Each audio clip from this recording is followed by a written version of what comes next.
It's actually causing, in my personal opinion, a complete change in how people view education, and teachers changing and viewing what they can do in the classroom. Everything is becoming so intuitive that they can create in a moment's fly with their lessons and make anything happen they want in that moment.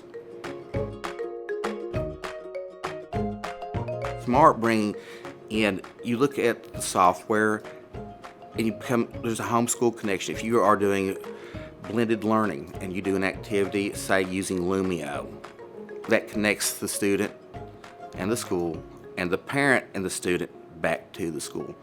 Smart gives us the ability to use the technology that they have created to meet those kids when they're not able to be in this building.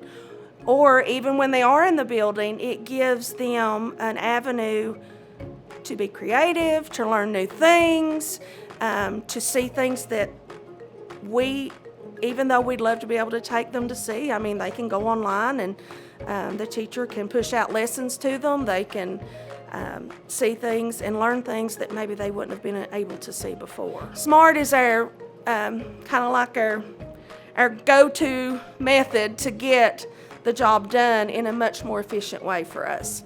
We can give kids what they need at the touch of a finger just by clicking a button.